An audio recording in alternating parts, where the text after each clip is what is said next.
Welcome in, Big Ten backers. We are back. Got my man B. What you been up to, man? What up, man? Hey, man, taking a little break, having the off season, having a good time. Show these boys what we up to, man. Boy, this is what we're all about, man.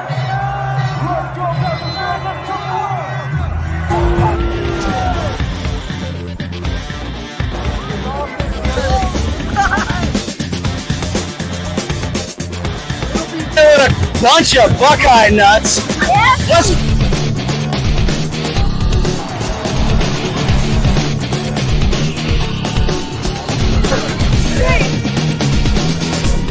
Happy Valley. You never had a buck. You got 10.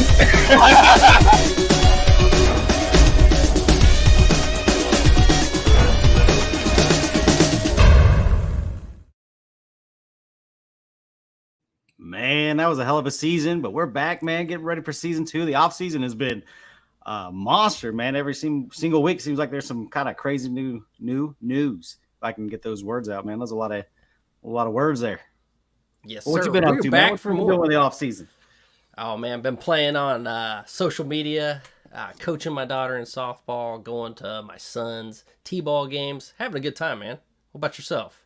Having got the- babies and shit. Yeah, got the new baby. Trying to get used to this new lifestyle. Kind of forgot what it's like to be an old man dad. It's definitely a new adventure. What's up, Dominic? How we doing, man?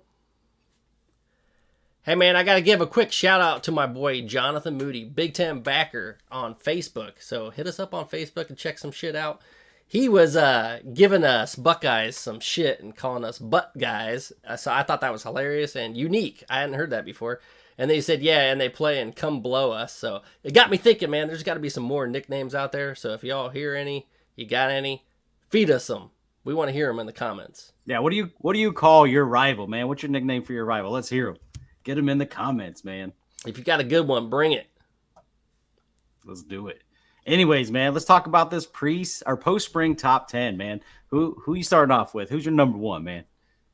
Oh, man, we talked about it just before the show. I got to go with the Bulldogs, baby. Give me them Bulldogs. Number one. I'm right there with you, man. It's got to be Georgia. Carson Beck is back. That defense. I mean, you got Kirby Smart, 2-time national championship coach. Is there really anything else to say about Georgia? They're coming in this season with a bitter taste in that Bulldog mouth, and they're ready to chew on some people, man. This Bulldog team is probably the most blue-chipped roster in college football. They're going to be ready to rock. Now, obviously, the Big Ten, the SEC got a lot tougher with the additions that they got. But, man, I expect the Bulldogs to be the one. And you talked about it, man. Carson Beck, first-year starting quarterback for the Georgia Bulldogs, man. 73%, just under 4,000 yards. They have 5 preseason All-Americans already picked on their team right now. They have a strong offensive line and returning a good defensive line. They got some holes to fill, but, man, that's where you want it. You want that quarterback, you want an offensive line, you want a defensive line. You got that, you're up there, man. Especially with don't forget about that coaching staff either, man. Like, that's for sure.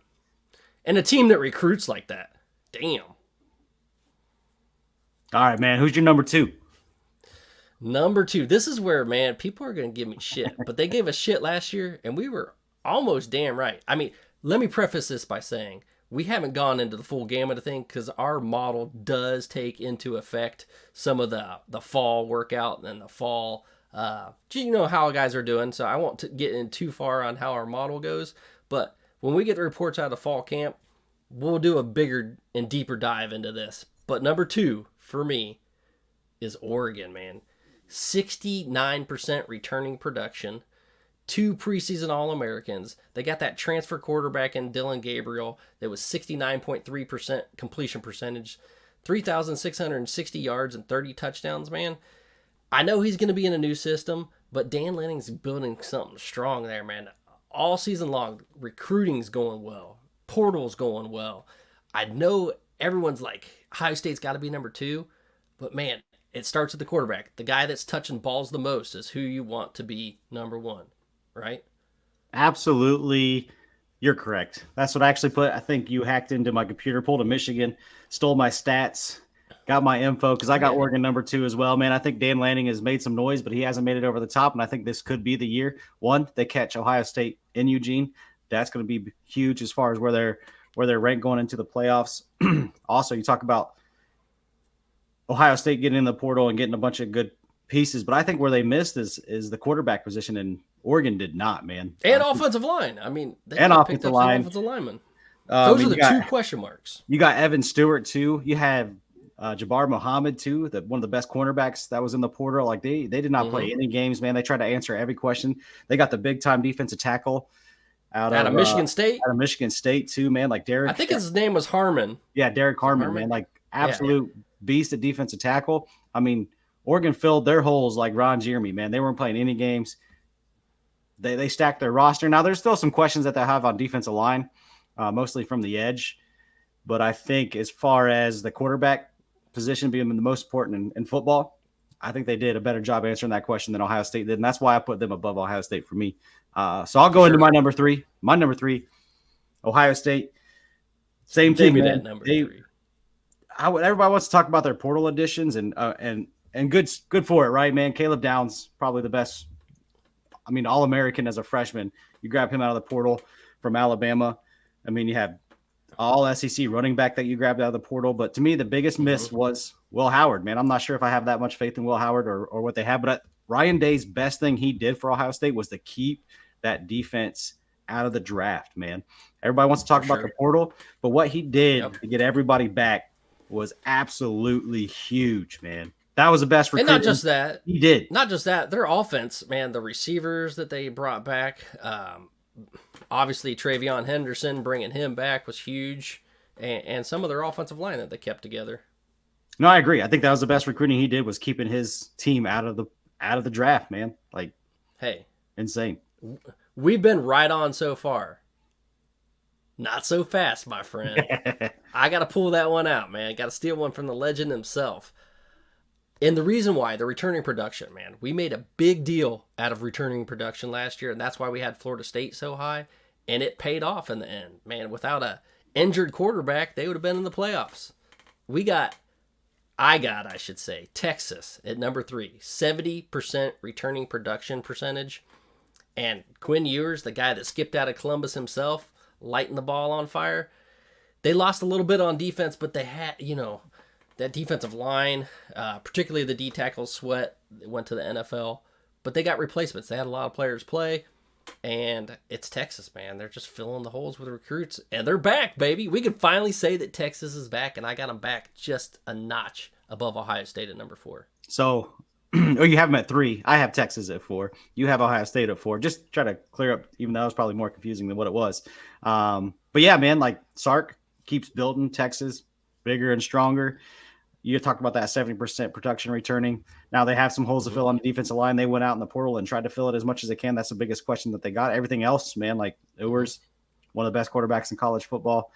Arch Manning's there in case something happens to him because he is a little bit injury prone. So you have Arch Manning sitting there just in case that he needs to come in. But yeah, Texas is definitely back. And why do I have Ohio State where I do? The returning production is not quite the same as Texas. And like I said before, that makes a huge difference. So Ohio State's at a 66 returning production. They have Tui Molal returning. They have, like you said, they have Sawyer returning. I mean, Mbuka returning. They got everyone coming back, mostly on defense. They brought in Downs, Denzel Burke. Everywhere you look, the defense, NFL. They were top 3 last year.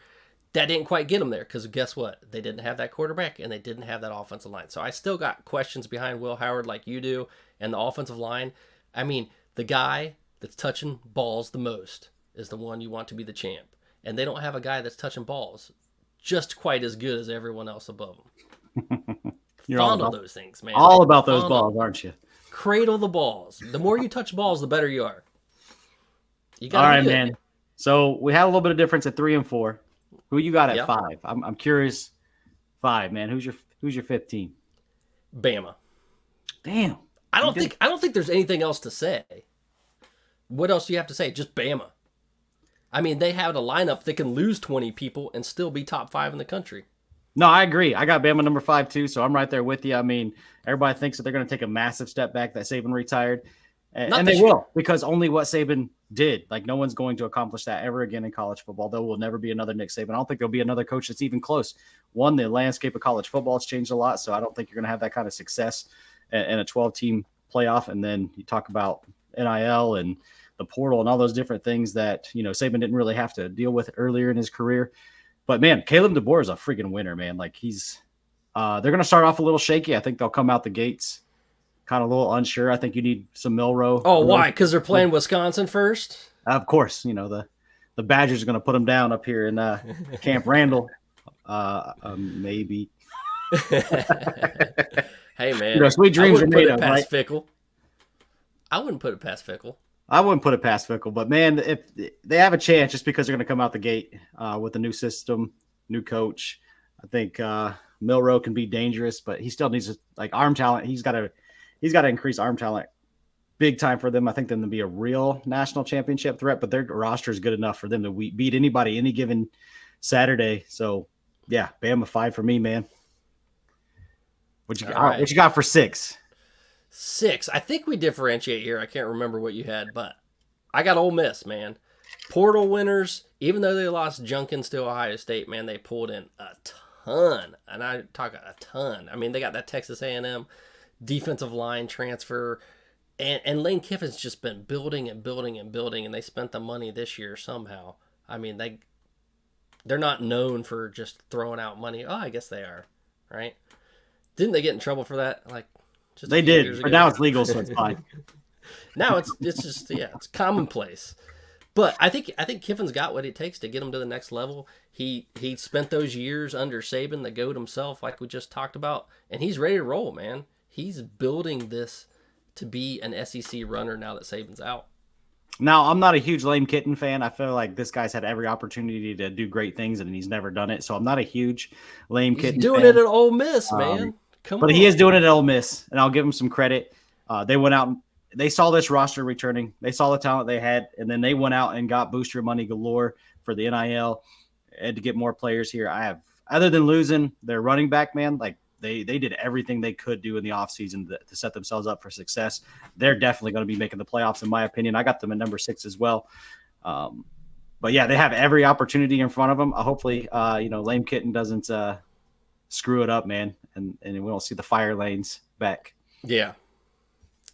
You got to tell me who your 7 is. 7, man. I'm going with Utah.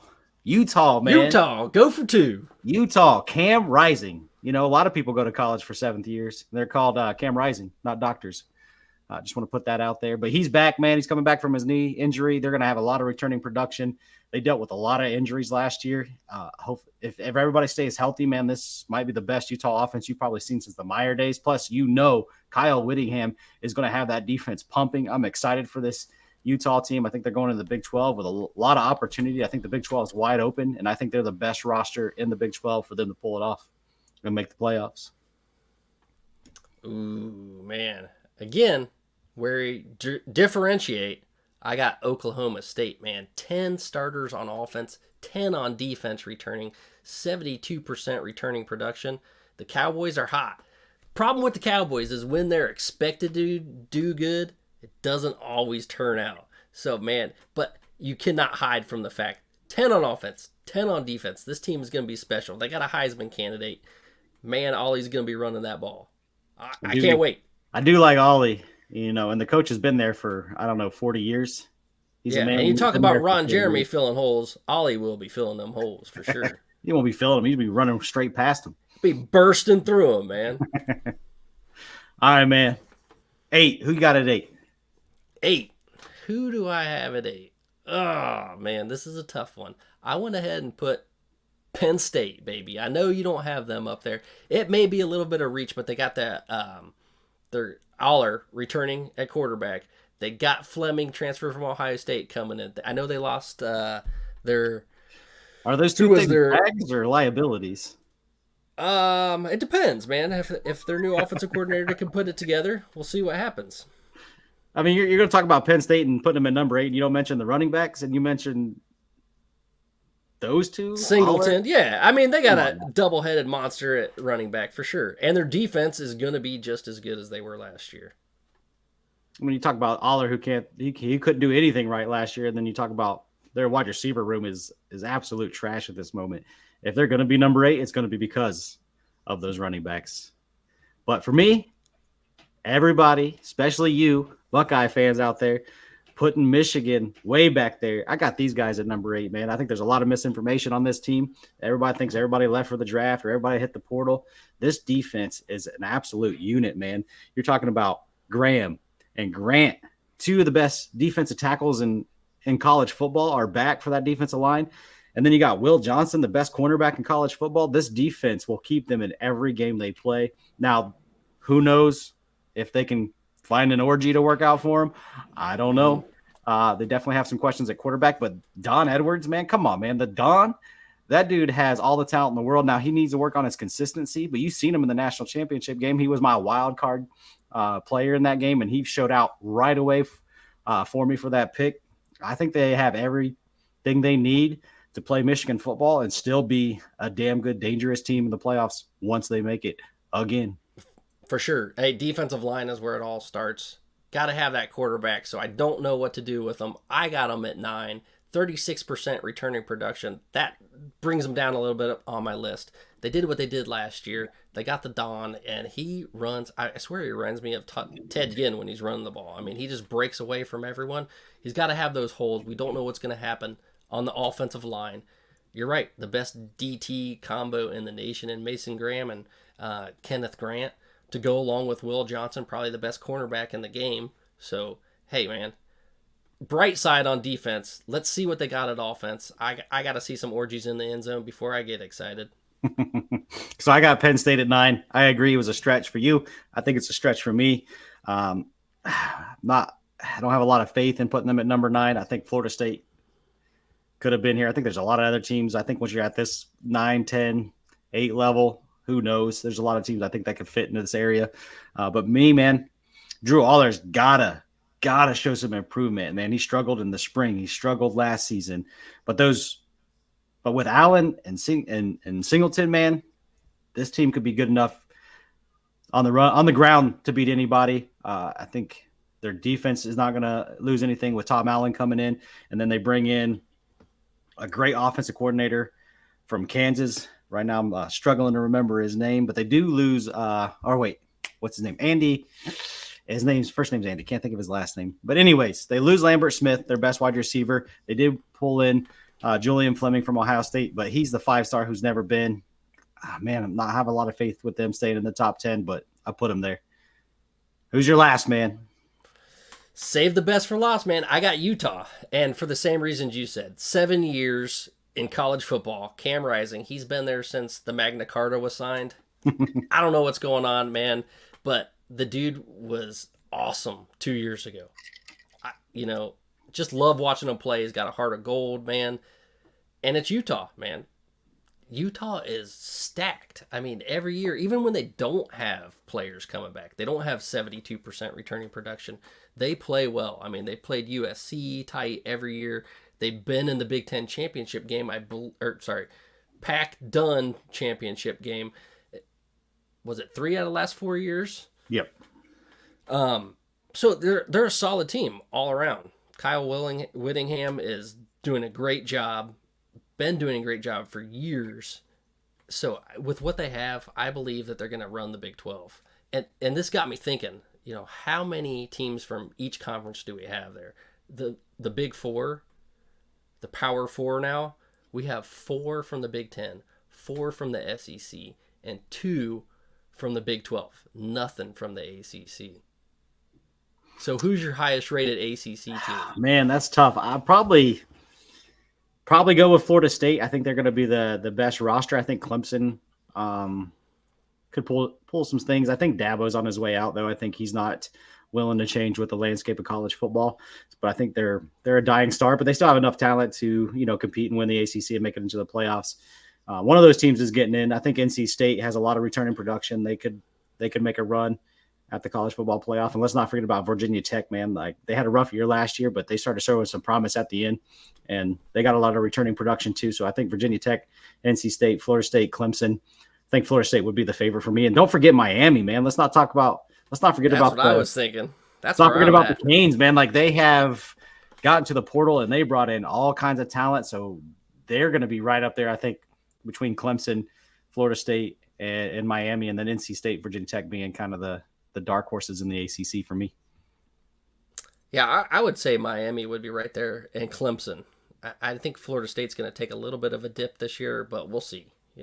I haven't dug deep into the ACC yet. I think our next podcast is going to be 11 through 25, right? Yeah, we'll do 11 through 25. It's definitely going to get a little bit crazier trying to decipher that. But for me, number 10, give me Missouri and Eli Drinkowitz, man. I think he's doing work there in Missouri. Now he needs to get those portal additions that hit. But solid offense, solid defense. They pushed Georgia to the brink. They beat Ohio State in the bowl game. I know they were on their third-string quarterback. I don't want to hear Buckeye fans blah, blah, blah, cry, whatever. I still think Missouri is one of the more talented teams in the SEC, and I think they're a dark horse to make it into the playoffs. I think it's deep though, so it's going to be hard for them. But yeah, Missouri, man, rounding out my top 10.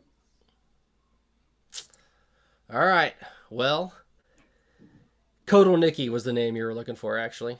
Yeah, thank you. Oh, and Dominique says don't sleep on his Knowles. I don't think anybody's sleeping on them. I just don't know if they're in the top 10, but I think they're definitely one of the teams that have a better chance of making the playoffs just because they're in the ACC. So we'll see what Miami's got, and I think they're better than Clemson. So no one's sleeping on the Knowles except for the playoff committee. I think they're still sleeping on them. And so is the NCAA 25. Yeah, no doubt. The video game, they ain't on there. They're not in it. The whole team's not in it. They're boycotting the game. They're not even on the cover. Their helmet's not on there. I know people say it is. Let's pay some bills. Let's keep the lights on. Do and we'll this. get to the next segment, man. Maybe. Stop playing.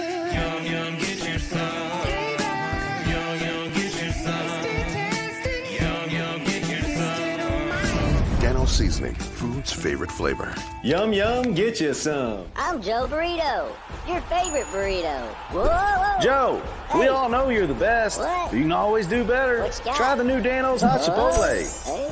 Ooh, that's spicy. Yum, yum. Yum, yum, get you some. Yum, yum.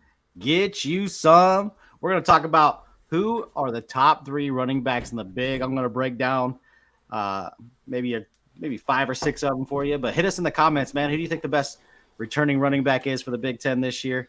I'm going to talk about Kyle, man. He's a guy. Kyle Monagai, this guy, man, 242 carries, absolute workhorse last year, 1,262 yards, coming back for Rutgers. He does need to find the end zone a bit more. He didn't have a lot of touchdowns, but man, this guy is built to carry the rock and get lots and lots of carries. I think he may have the best overall yardage from the running backs in the Big Ten this year, just because he's going to carry the rock so much. But man, what do you think about Kyle Monagai? Hey, man, the difference between him and everyone else is he is going to carry the load for Rutgers, right? They're going to depend on him. He is going to be the game changer for Rutgers. The Scarlet Knights got to have him. He could have gone pro. He decided to stick around. I give the man mad props, man. He is chopping wood this season, and I can't wait to see it. Chop that wood, Kyle, man. You know, no doubt you're definitely a wood chopper, man. That dude, 242 carries and modern day college football, that's unique, man. You don't see that too often anymore. But the next one, man, I'm going to talk about the guy we interviewed, Travion Henderson. I wonder if he's had a Buckeye yet. Steve, have you reached out to him, figured this out yet? He's had some nuts, yes. Mostly on the co-eds. Now fair enough. Fair enough. Now he hasn't put a complete season yet since his freshman year. He's had a little bit of an injury bug, but he still is productive, man. Like, he had 926 rushing yards, 11 tutties. Now like I said, he needs to stay healthy. He needs to have a little bit more sustainability throughout the season, but we'll talk about reason why he will later on down this list. But what do you think, man? What's your thoughts on Travion Henderson? just a burst of speed. This is what I don't understand. With him splitting carries this next year, I don't know how any of them can be considered the best unless you're just going on pure talent alone. Like Quinshon Judkins, I don't know how they're going to use both these guys. If they get them both in the backfield at the same time, watch out, man. Because both of them could be the best running back in the Big Ten, or the best running back in the country, for that matter. It's just hard. That breakaway speed, and when he wants to lower his shoulder, we saw it, man. He just fucking plows people over. And he cut does. on a dime. If he wants to go, he's going to go. Let's pull a Peyton Manning and go a little Omaha here and address this question. Have you seen the pic of the stadium that Northwestern will be playing in for 2024 and 2025? Abysmal. Man, oh man. If you're playing in that stadium on the lake in late November, woo, boy, it is an open stadium right on the lake in the Windy City on Lake Michigan in November. It is going to be bone chilling cold, man. Woo! You might want to bring an extra pair of socks just for your nuts, man. Those are gonna be frozen, man. That's gonna be. You could save your sperm after a game like that. Yeah, no, it's on ice already. They're gonna send you a doctor bill to keep it for $250 annually. How do you? That's how they're paying for the stadium. Western, will he earn a starting spot at QB? Or will they move him to running back or wide receiver? Man, that's a tough question. I think there's a need for them at quarterback. I think maybe this year he'll get a little bit more running carries than he will throwing the rock, but I think he'll stay at quarterback and be the quarterback down the road. But man, I don't know. I don't know how they're going to use him. They're definitely going to figure out a way to use him, even if he's not going to play, under the center as much, but they'll definitely get him out there at wideout. They'll definitely get him at running back for sure. But let's get back onto the topic, man. Let's talk about the Don Edwards, man. Like I said earlier, he was my sleeper pick player for the national championship game. Man, he delivers like Amazon. That dude, when he's on, he's on. Now, he does lack consistency at times, but I'm super excited for him to be the main running back for Michigan. He's a one cut and gone type of running back. Speed like Ed Ginn, man. Remember when you said, like, in the national championship game, you're like, that's what it's going to take for Michigan to win. He's been sleeping all year. Like, he started out hot, and then all of a sudden he broke off those 2 long TDs, man. Mm-hmm. Goodness. He can do it. You're right. I mean, but he's going to be the main guy this year, so it's none of that hot coldness going on. Sometimes you just get lost in the shuffle when there's another stud in front of you, right? Yeah, no doubt, man. Like, and this dude is an absolute stud rocket, man. Like, this dude has got wheels for days. I'm excited to see him be the main guy for Michigan. Now I'm gonna move on to Quinshon Judkins, man. You talked about him earlier. All SEC running back. Him and Travion Henderson teaming up. Hell of a 1-2 punch that they're gonna have at Ohio State. I don't expect him to have the numbers or carries that he did, obviously, last year that he did with Ole Miss, but he's still going to be dangerous. He's still going to be electric. He's still going to be hard to bring down. He's going to bring everything that he brought for Ole Miss. He's just going to do it less for Ohio State just because he's going to be splitting carries with Travion Henderson. But I still think he's one of the most talented backs in the Big Ten. And then I got to talk about Katron Allen, man. Singleton, too. They're both dynamic. You can put either one here. Same thing with the splitting carries, though, man. That's what's hard to pick an all Big Ten running back that's splitting carries with someone else. That's hard to be like, yo, this guy is going to be the one that is the Big Ten leader. It's not like they're going to go for Heisman numbers because they got to get it with someone else. Yeah, and so I'm going basically off talent, not overall numbers. I think there's other running backs that might have more numbers out there, but I'm going on overall talent. I think Katron's just a little bit better than Singleton for me. 172 carries last year, 902 yards. Obviously, you're like, 902 yards, that's not much. But you think about like him splitting carries with another dynamic back, like you said, like they're not going to have overall crazy Heisman type stats. But these guys are still freaking dominant running backs, and they're going to be fresh throughout the season too. So that's going to be another great thing. These guys will be dangerous from week 1 to week 16. And if they make it into the playoffs, you got 2 dynamic running backs that haven't took a lot of tread off their tires, man. And then last, bro. Yeah, no doubt. What do you got? Last, man, Jordan James is poised for a breakout year, man. Oregon running back, Jordan James. If you don't know his name, write it down because this dude is going to be an absolute monster in the Big Ten, absolute monster for Oregon. He only had 170 carries last year, 800 yards. He's going to be the feature back this year. So as pretty much mop-up duty running back and coming in, obviously in important situations too. I shouldn't say mop-up duty, but 107 carries, 800 yards. That's damn good. So imagine if he can get 160 carries, 175 carries, what his numbers will look like. He'll definitely be the feature back, ready to see what he does. I think he'll be right up there with Manigai as far as one of the best stats running backs in the Big Ten. But man, flip a quarter between those two of who have the biggest stats, in my opinion. But anyways, those are the running backs that I focused on. I don't know if there's anybody you want to talk about, but man, who's your top three? Well, I mean, I'm with you on those. There's one person that you didn't bring up, though. Dante Dow, who will be at Nebraska. That's a guy we got to talk about. The transfer from Oregon. Did you see him in the spring game? Was it a 70-yard touchdown? I think it was somewhere between 60 and 70 yards, but boy, he's going to light it up. He looked good at Oregon, too. I went back and looked at some of the highlights. He runs hard. He hits a hole hard. He cuts. He's got good vision. So it would be interesting to see what he does at Nebraska. And we left him off that list. He deserves to be on there. That's fair. But who's your top three, man? Who's your top three running backs in the Big Ten? Top three based on talent alone? Your pick. You can do stats or talent. I like to focus more on talent, but hey, man, it's a free country. Yeah, talent alone, I got to go with my boy Travion Henderson. Second, I guess I would go with the guy, Kyle Monagai. And third, give me Darius Taylor. Okay. I'm going to go with Monagai because I love those old school running backs that just tote the rock 30 times a game and can still keep on trucking. So he's my number one. I think it's kind of a toss-up from there. I'm going to go Jordan James just because I think he's, one, talented and going to get some carries. And I think I'll probably take Don Edwards. I think he's the most dynamic of the ones who are rested. I think Henderson is kind of right there with them. I think you could probably flip a quarter on those two. I don't know as much as Quinshon Junkins. I wish I need to watch some more film on him for Ole Miss before I can lay out some judgment. So I'm going to say Manigai, James, and then Edwards, and I think Henderson is just right there, just mostly because of his health. Yeah. But speaking about Dante Dow, man, keep him on your list. All right. Speaking of Nebraska, we posted this question in Nebraska and Ohio State boards, or Nebraska boards, and it caused a debate between some Ohio State and Nebraska fans.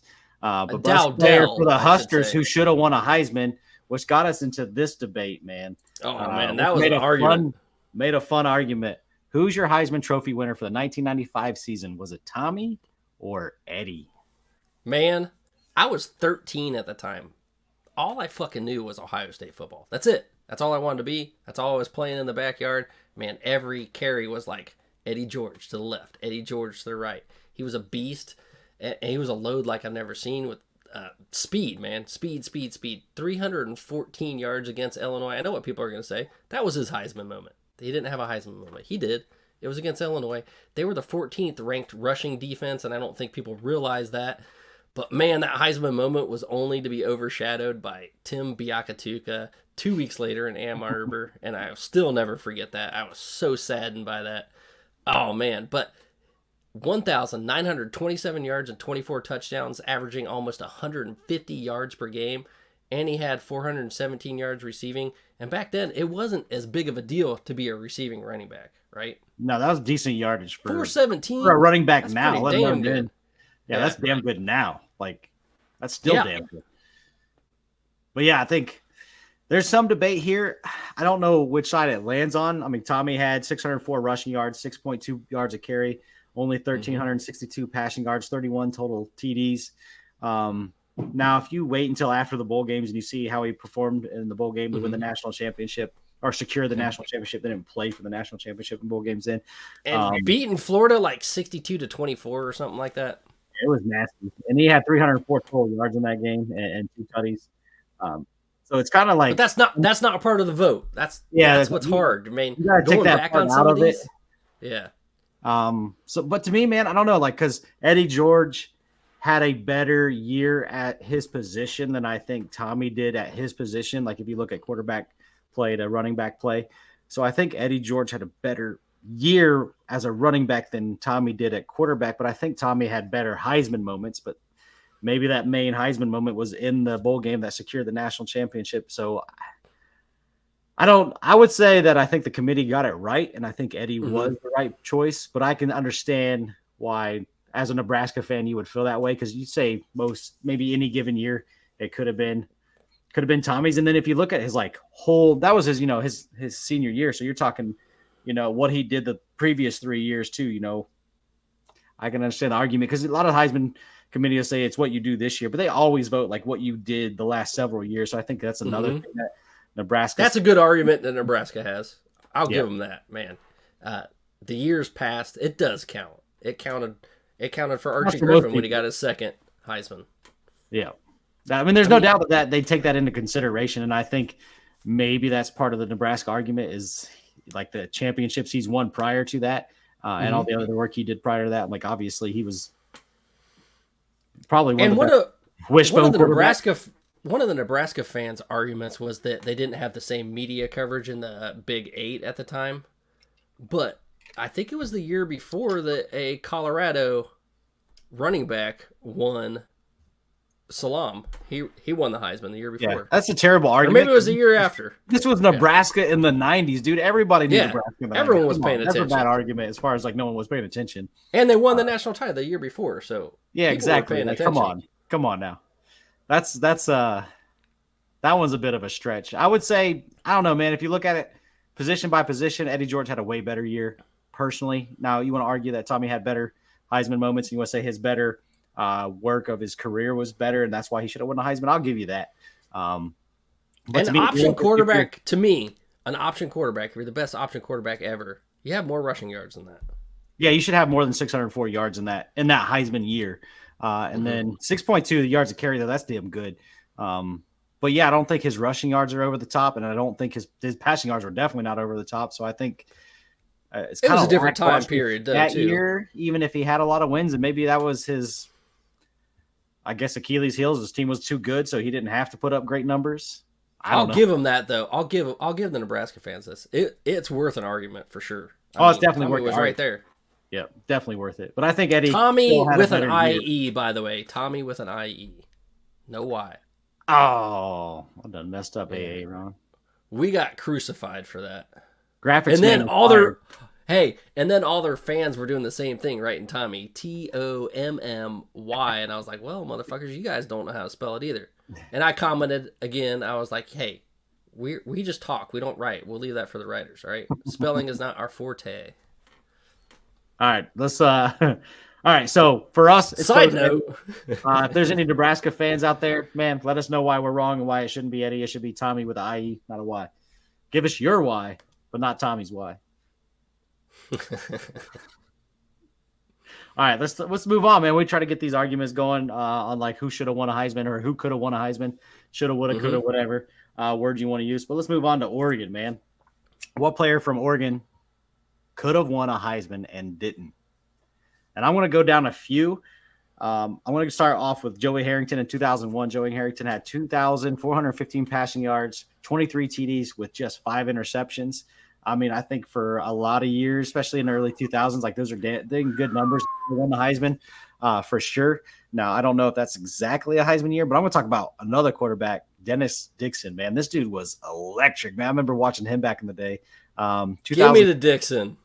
2,136 passing yards, 20 TDs, only 4 interceptions, but he also had 509 rushing yards with 9 more TDs on the ground. This dude was a dual threat monster. I remember watching him back in the day. I think he was one of the first people that got me into watching Oregon football. But man, yeah, he definitely could have won it any given year. Damn good stats, good touchdown interception ratio, dual threat on the ground too, and a touchdown threat on the ground too. So it wasn't like he was just like scrambling and picked up chunk yards. No, this dude was an actual running threat that you had to account for. But who won it that year? I already know. And he wasn't beating that guy. Fill me in. Was that the old Tebow? Oh, Timmy Tebow. Timmy Tebow. Yeah, nobody was beating Timmy Tebow. You ain't that beating year. out Tebow. Because as good as his yards was, he also had 1,000 on the ground with those passing yards.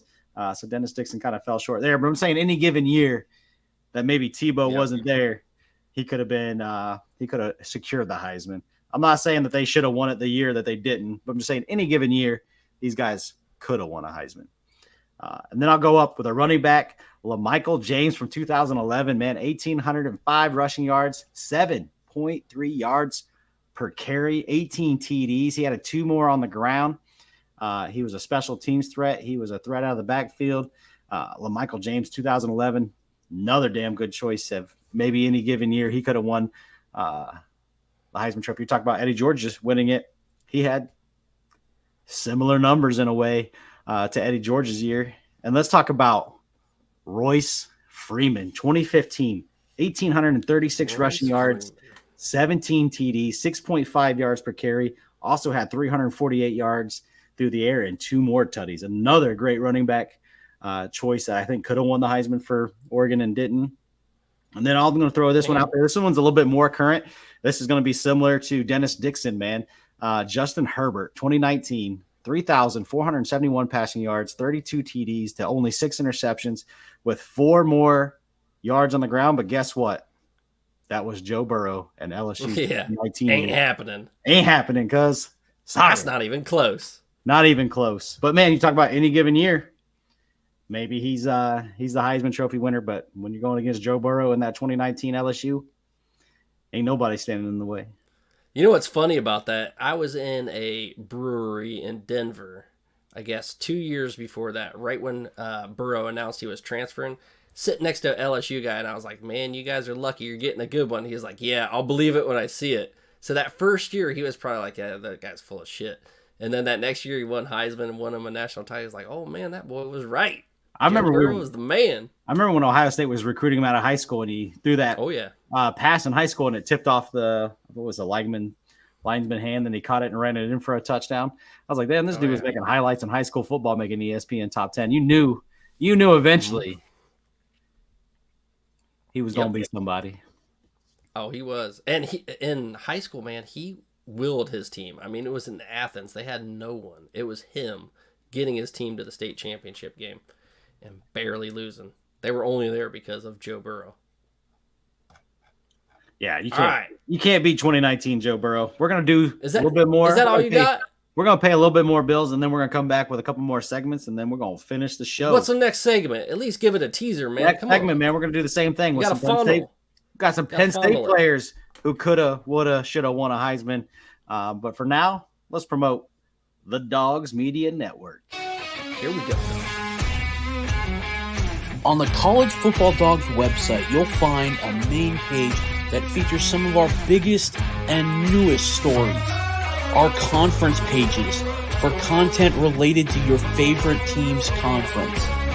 Our team store, where we have products that are available all year long, as well as gear available for a limited time only. Our podcast page, where you can see when one of the 12-plus College Football Dogs podcasts is streaming live on social media. Our subscription page, where you can join our Discord. If you're interested in becoming a contributor at College Football Dogs, email us at info@collegefootballdogs.com. If you enjoy any College Football Dogs content, we really do appreciate any donations you can make by visiting the donate page on our website or scanning the QR code here. College Football Dogs, for the fans. Boom, College Football Dogs, man. We're part of the College Football Dogs Network. Yeah, go to the website, check them out, man. It's a new company. They've been around for about a year, and they are growing quick, growing fast, man. It's great to be a part of the team. Man, awesome group of guys, awesome website. Check them out, man. They cover everything from NFL, college baseball, college football, college basketball, you name it, man. They got it. But let's get into it, man. Name a Penn State player who should have took home the Heisman, man. You got anybody on the top of your head?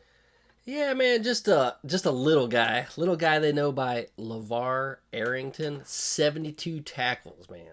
20 for a loss, 9 sacks, 2 fumble recoveries, and an interception. And man, oh man, if you don't remember him jumping over the lines and making tackles, you got to go back and check out some of them highlights, boy. If I were his coach, though, I would have got him the Heisman. And you know what I would have done? I'd have gave him the ball as a fullback in short yardage, get some TDs, or even put him at tight end, get a couple receiving touchdowns, and boom, hello Heisman. But I want to talk about. I think one person. You know who won it that year? Wait, you know who won it that year? What year was that? Ron Dane, man. Oh yeah, you're not beating Ron Dane, no. You ain't beating Ron Dane. Ain't beating Ron Dane. No way. Not my man, Ron Dane. That dude was all-time leading rusher at the time. That dude was a dump truck with wheels, man. Yeah, it was impressive. I loved watching Ron Dane, to be honest with you. Yeah, he's kind of your Jerome Bettis type, man. Just for sure. Yeah, man, he was exactly Jerome Bettis. I love those times, man. Just smash mouth freaking football, dude. You got running backs the size of freaking defensive. That old turf look like it. Obviously, they weren't, but they look like it. That old turf when he hit, you went down and got some turf burn. Mm-hmm. Landing on concrete, basically. But for me, man, Larry Johnson, 2002. Right. This man is the one person I think that should have won a Heisman that year. I can't remember who won the Heisman in 2002, but this man had 2,087 rushing yards, 20 TDs, 349 receiving yards, 3 tutties. This boy was a threat on the ground, through the air. He was the 9th player in history to go over 2,000 yards at the time, and the 2nd running back to go over 2,000 yards in 100 years in the Big Ten. Like, you're talking about, this dude had legendary stats for Penn State. Larry Johnson, 2002. He didn't have the previous years to kind of build up his Heisman hype into that 2002 scene. He didn't really have much production the couple years prior to that, so I think maybe that's what hurt him. But you're talking about a running back who won over 2,000 years at the time, the 9th person in history to do it, and this guy didn't get that much Heisman love. Are you kidding me? Larry Johnson should have been the guy for Penn State who should have won a Heisman. You know who he would have had to win it over? Who? Carson Palmer. Ain't happening. I still not in those years, man. Not in those years. I understand it's Carson Palmer, but that's a 2,000-yard running back, dude. Yeah. 2,000-yard running back. 9th time in history. 9th time in history, man. Yeah, he was a beast. Absolute unit. I think he got talk rocked. About media coverage, man. You get in LA, you got that coverage. Mm-hmm. Hey, man, you got Pete Carroll. You're winning championships. You're getting the Heisman. The one knock on Larry Johnson was he didn't have some great games against great opponents, and that's, I guess, the one knock that he does have. Didn't have that Heisman moment, huh? No. So he didn't really have the Heisman moment, but when you have 2,000 yards in 1 year, that's a Heisman moment. I don't care what anybody says, man. How many touchdowns did you say he had? 8.8 yards in Big Ten play, dude. Like, this wasn't like he's beating up scrub. Shit. Yeah. Like, he averaged 8.8 yards in Big Ten play, 7.8 on the season. Like, come on, man. It's not like he's getting the ball like 70 times a game and just racking up 2 yards. No, this dude was 8.8 yards in Big Ten play in the 90s, man. Yeah. Like, he definitely got robbed. Now, there's some another guy, Kajana Carter, 1,539 yards, 23 touchdowns. Great, not quite elite, because Rashad Salam in 1994 won Heisman as a member of the Big Eight, so you can't say that media bias in the Big Eight. He got it the year before, so boom, there you go. Yeah, but I got another one. I got another one. Oh, go ahead. Go ahead. It's going to be the same one. No, I got a surprise for you. But go ahead. You're going to say, I already know who you're going to say. Yeah, of course. Saquon Barkley. Man, meant more to that PSU team than anyone. But 1,271 yards, some good yardage, actually almost great. 632 receiving yards, 18 total touchdowns, 3 receiving. Again, though, not beating out Baker Mayfield's flag planting ass in Ohio Stadium. Yeah, I think his threat all the way around the field between the 2 touchdowns returned that year from kick returns, 632 receiving yards. Now, I wish his rushing yards were a little bit higher. I was actually a little surprised to go back and look at some of his stats. Me too. And not realize he had as little rushing yards as he did have. But 2016, he actually had more yards and the same amount of TDs. So 2016 is another year that Saquon Barkley could have done it. But I was going to talk about Lindell Mitchell from 1971, 1,567 total yards, 6.2 per carry, and had a whopping 26 touchdowns at running back, man. That was a damn good year. Now, if he had maybe 300 more yards on the ground, then maybe he'd have a better argument. But to me, Larry Johnson is the one who should have won a Heisman for Penn State for me. Who was the Heisman winner in 1971? I do not know. Refresh my memory. You should know that. I think I do. Pat Sullivan, maybe? Yeah, I don't know. Yep. Sullivan won it. I don't know. Over Cornell running back Ed Marinaro,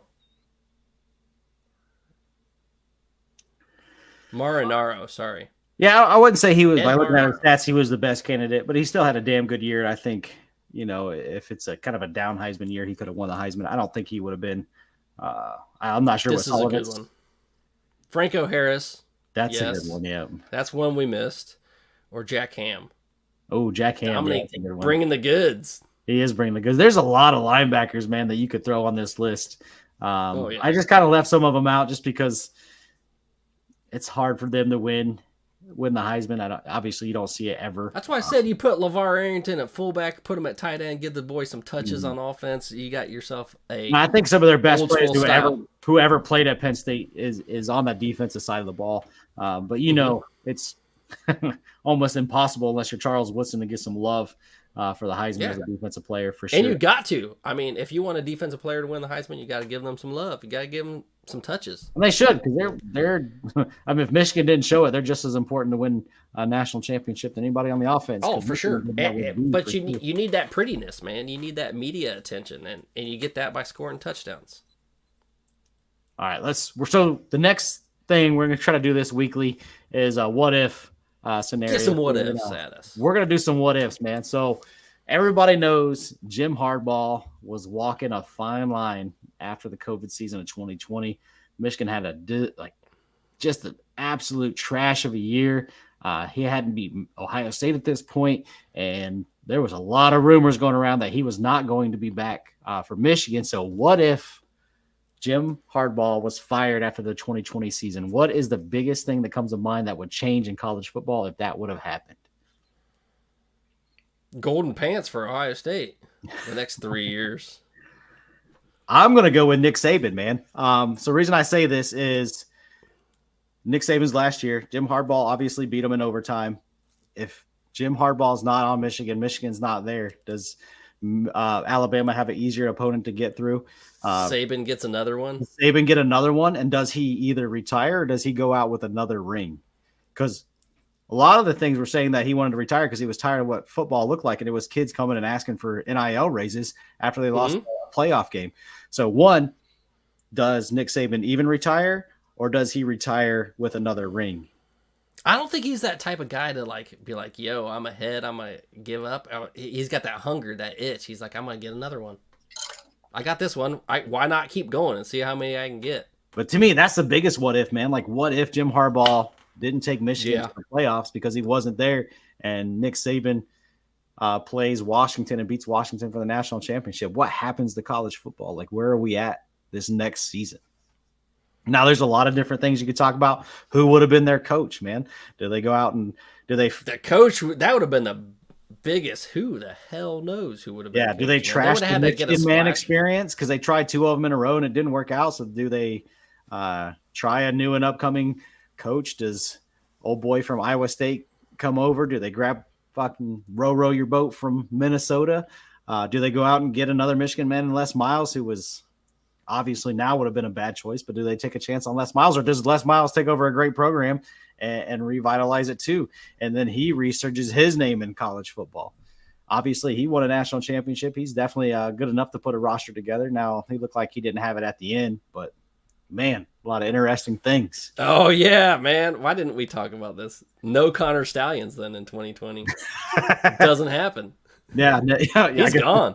Yeah, he's gone. He's maybe he takes over as a coach. He loved Michigan. He just might have been doing it for Les Miles. You know, he might have been eating grass and filming other football teams because that was his school. So Connor still might have been there. That might not have changed at all. Hell, Connor could have been there. He might have been the coach. He could have been the coach. Just rose up through the. Do you think Marcus Freeman would have gone from Cincinnati to? Ooh. No, I don't think so, man. Because I think that's a year behind, right? When did he go to Notre Dame? He's been there that's for a year 2 years, behind, right? This yeah. is third year. Yep. So probably He would not. have been 'cause prime he time wouldn't- for it. Luke Fickle would have Yeah. been another candidate. You want to talk about Ohio State? I can't he see would have Fickle never done going. it. No way. Freeman maybe just because of his comments. I'd have had to wrestle him if he did it. Fucking old Adam Sandler looking. Fucking Luke Fickle, man. To me, every time I see him, I see Adam Sandler. It makes me laugh. I don't know. What do you guys think in the comments, man? Yeah, would what's the have biggest happened? thing I know that's Michigan college fans football? don't want to talk about it. They don't want to talk about it at all because half of them were calling for his head. Yeah, they I were. mean, Well, everybody wasn't. It made sense, man, and I guess Mm-hmm. good on Jim Hardbuagh or the Michigan staff for holding on to him. I guess this is a nice little lesson right here for Ohio State fans that want Ryan Day gone. I mean, look at his winning percentage. Look at the talent he's created. Look how many times he's made it to the playoffs. It takes some time sometimes. I mean, he had to turn that program completely around. Now, Ryan didn't have to turn his around. He just got to keep it going. No. But still, he's But a damn also- good coach.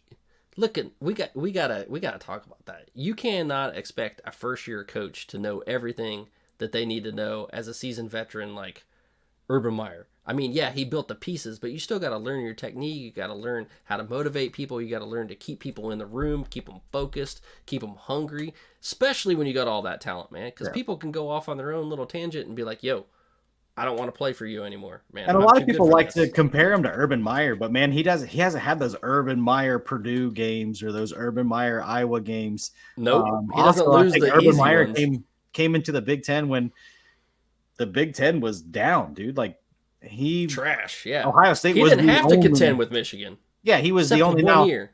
Yeah, 2016 I think was like Jim Harbaugh had some good seasons, Mm-hmm. and then God, what was the coach prior to him? I can't think of his damn name. Fred Flintstone looking ass.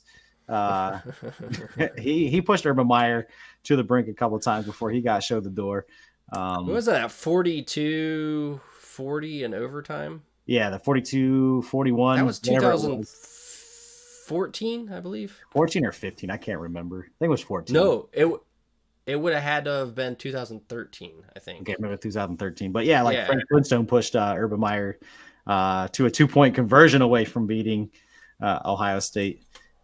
So, I mean, as much as you want to talk about Urban Meyer being a better coach than Ryan Day, and he's got 2 national championships, so he is. But I'm just saying, like, Ryan Day hasn't had those holy shit, what the fuck did we just see type of games that Urban Meyer somehow got his team down for Purdue, Iowa, whatever you want to talk about. And they got fucking absolute blanked by Clemson that one playoff year.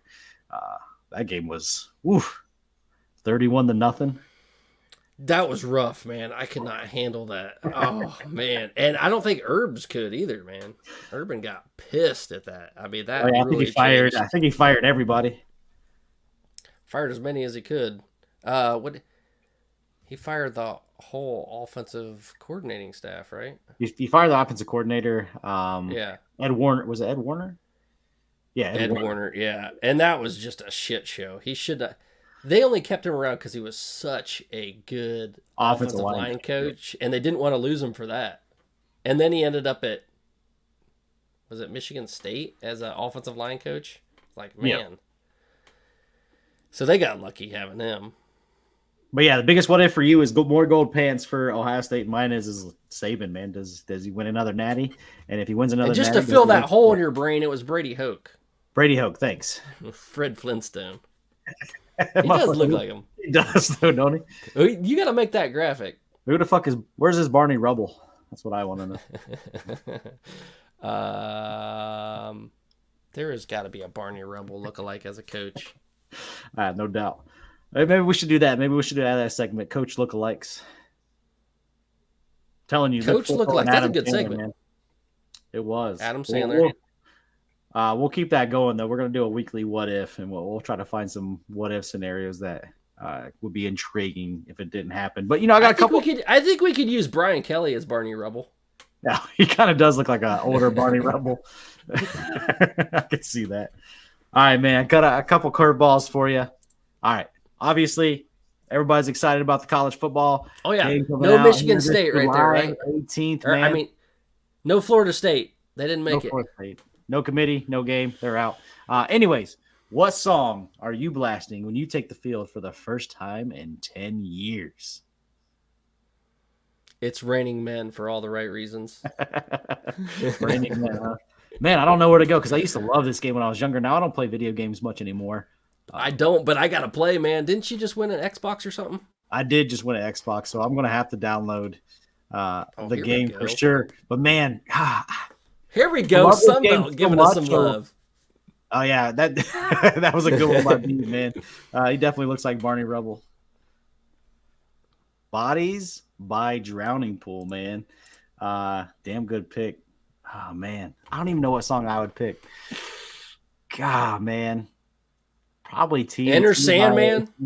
Oh, Enter Sandman. That's a good one. There's something. Maybe you should pick a love song, man, because, we missed this game so much. Like, man, like, so many good choices. What's some more you got, man? I don't know what. Hey, you came up with a love song. You got. I'm gonna go with a breakup song. I'm gonna go with George Jones. Has it been a year since the last time I seen you? My God, it felt like 10. But this one is quite the opposite. Mr. Brightside. Go with Michigan's theme song. I don't know why they have a cheating song as their theme song, but whatever. We got cheated. It's like- we got cheated out of 10 years of college football, man. Yeah, we got cheated out of it. So, Mr. Brightside,'s a good one. That is a good one. Headstrong, Trapped. I could go with that. All right, I could do that. Seven Nation Army always is a good one for anything Never go football wrong with related. Seven Nation Army. Absolutely. You got to use some ACDC in there. For White sure, Stripes. man. Yeah. Back in Black, baby. Oh, Let's go. Back in Black. Yeah. Take that. But, all right. Another one, man. Another little sidebar for you. What's your thoughts on the NCAA possibly eliminating walk-ons? I get it. Black. Back in Black. Yeah, you got it. I get it. I understand the premise behind it because it is happening. It's definitely happening that they are given NIL packages for guys that would normally get scholarships, but they don't want to waste the scholarship number. So they automatically, are dancing around the 85 scholarship limit. So it's a way of cheating, and they're doing it. But what I don't like is those guys that needed to walk on to make a name for themselves. I mean, you're ruining the whole college football amateur in every way possible. Every possible way you can make an amateur out of it, it's gone. This is a farm league now. Yeah, man, I see And the so they got to SEC start treating it like a farm league, all right? No walk-ons. I see the SEC and the Big Ten are trying to push back against this, and I hope they do, man. Like, I think you're right. They're going to try to use it for cheating for sure. Because anytime they can find a loophole, they're going to, any team is going to take advantage of it. So, God, man, it's hard. I want to say the way to get around this is say you can't have an NIL package as a walk-on. Mm-hmm. But that kind of shitty too. Because what if there's some like random dude that was like, a good guitar player or some bullshit like that, and he just happened to be on a great team in Bama or something, and people wanted to get behind him. I mean, look at the players on this money. list: Baker Mayfield, J.J. Watt, that stupid. And Charles someone Man. said Baker Mayfield doesn't count because he only walked on at Oklahoma, but he also walked on at Texas Tech too. So double walk on. I mean, Santana Moss, Twofer. Jordy Nelson. Yeah. I mean, man, I don't get why do we like. Why do we have Texas A&M 12th man? I think that's the dumbest shit I've ever seen in my life.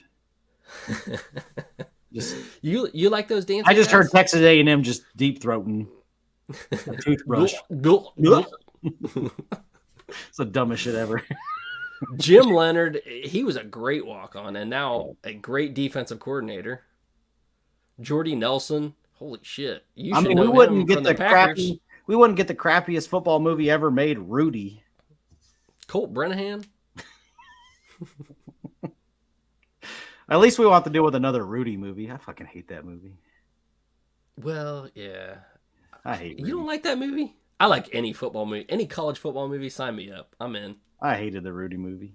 I was like, all There's these not a great lot of college walk-ons football with these movies. like great stories of like these guys who actually came in as a walk-on and then turned into be something great like Santana Moss, and we get freaking Rudy. Give me Rudy. I love him. Walk-on stories are great. Getting rid of them would be terrible. If this happens, I finally be separation of P5. Yeah, like I would say there's some good things about it. Obviously, if these guys are, talented enough to walk on, they're probably good enough to play at, Akron, if you will, or So, whatever non-power 5 They school. can't get Anybody in the get rid Sun of Belt, right? And they can walk-ons. get their name on. Like they can still get their name Yeah. and play for any Sun Belt team, show their talent off, and then if they still want to play for the big boys, like you transfer. I don't think they would get now. rid of them there. It's just got to be a No, Power I'm not saying 5. there. I'm just saying like instead of walking on at Ohio State, maybe you go play for Akron. Maybe you go play. You name whatever school in the non-power 5, man, and they can still make a name for themselves. Still get Let's give drafted, Sunbelt some love. still Go play for transfer. Troy. Yeah, they could play for Troy. You name it. Like James Madison. App State, baby. I would go there in a heartbeat. Love App State, man. Boone.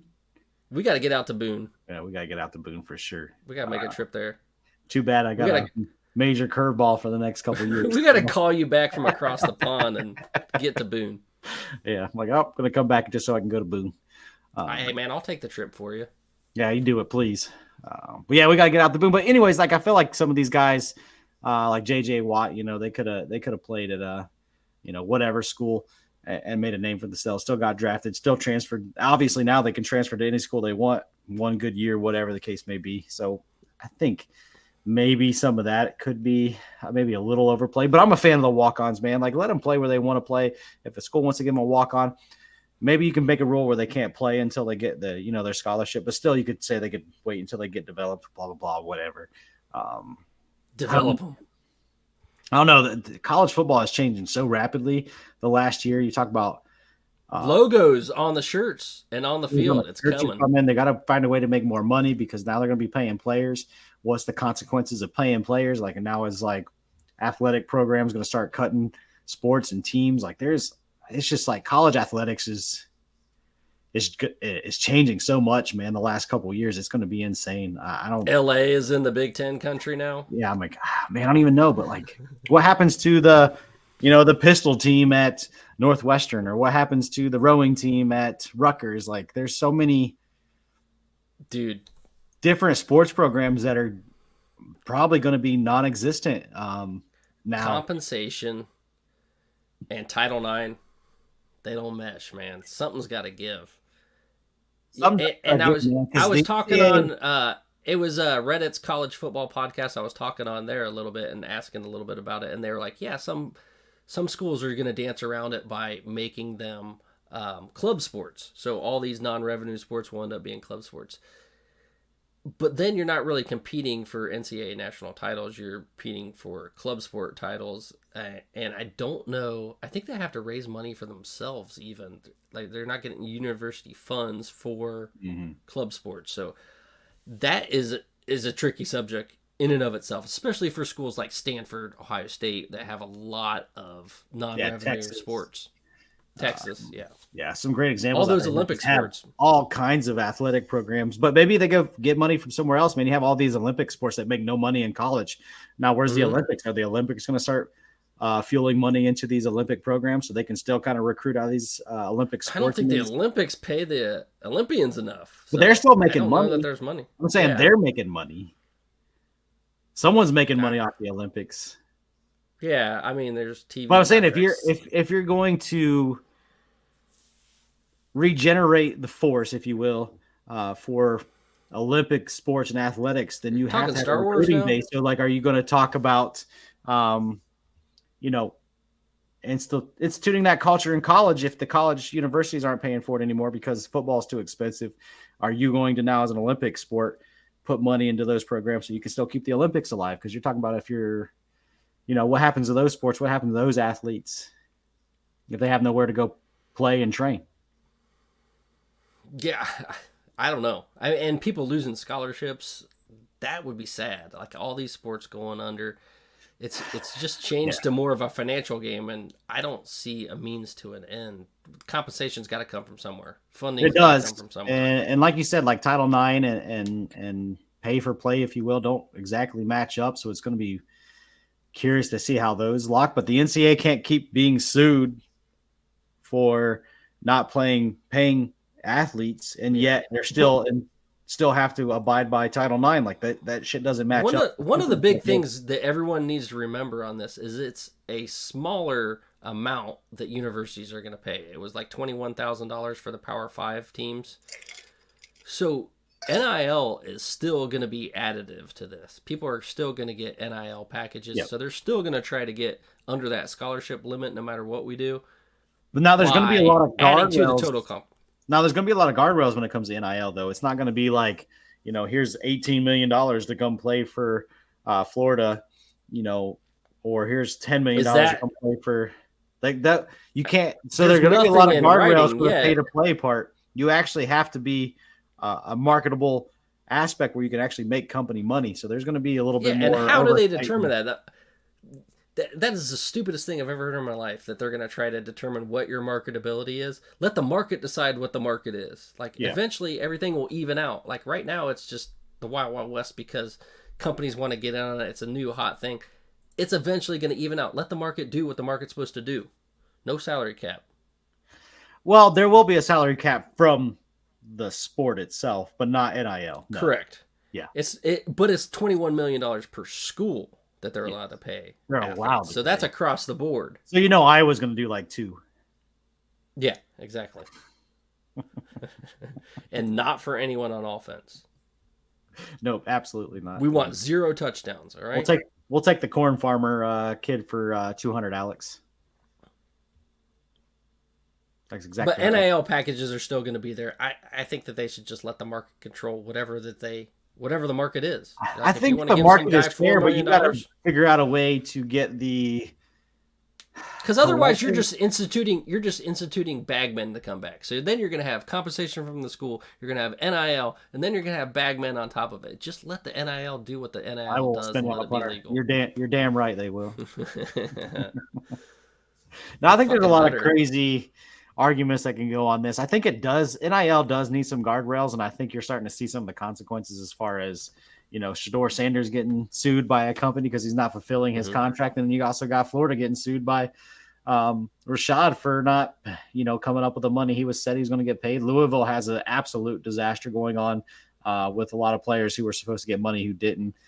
They need some guardrails somehow, some way. You can talk about the market, but obviously they're getting money that's not there, and they're also taking money that they're not earning. And I think there definitely needs to be some kind of guardrails for the players' sake too, and for the university's sake, and for the company's sake. Dominique, I heard Iowa's new recruiting strategy.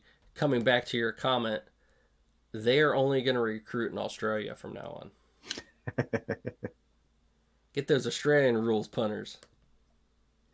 That was supposed to be a little sidebar, but man, we kind of carried it on, man. But that's all I got for the show, man. Hey, man, our sidebars run deep always. They do. Oh crap. Yes, yeah, and that was to get out of a lawsuit where he punched a security guard at his school, which Primetime was the CEO of that academy. Crazy all around. And apparently Primetime told them to take Shedeur Sanders' phone, is what the security guard said. He took it. Then Shiloh, retaliated. So the guy has a broken spine apparently, or neck, and has long-term issues after that, hasn't been able to work. So I don't know the full story, but that's what I know. We are still alive, man. We took we're kind of doing it every couple of weeks type deal right now in the off season. It's the off season, baby. We need to recharge. And if I'm going to be going to any games next year, I need some time off. Spend some time with my family. And then I got a few curveballs, and one I did definitely expected. The other one I didn't expect. That kind of slowed me down. I had to kind of get some ducks in a row. But we're back. We're back, baby. We're alive. We are alive. Johnny Five alive. Johnny Five alive. Hey, everybody's got to recharge, man. Somebody's got to get out there and catch those fish. I think Troy needs to recharge, man. We got to recreate, man. Troy's doing work all the time. Always working. He's a damn Energizer bunny. Lithium battery, man, all day long. But that's it, man. That's all I got for the show. It's finally good to be back. We're going to try to get Hell back yeah. weekly and get ready for the season, man. It's almost June, so we're only, 92 days away? 92 days. Under 100. That's always a good sign. Only bad thing, I'll be transitioning during the beginning of the season, so it'll be interesting time then. Yeah. Hopefully you get your internet set up quickly and you don't steal it from Walmart anymore. Of course, I don't even know if you'll have Walmarts over there. Time off for bad behavior. Oh, yeah. Nobody puts baby in the corner. No, I didn't check with my parole officer. I figured I'd let him catch me, let him earn his money. Come and get me if you can. All right, brother, man. That's all I got. Big Ten backers are out. Thank you. God bless.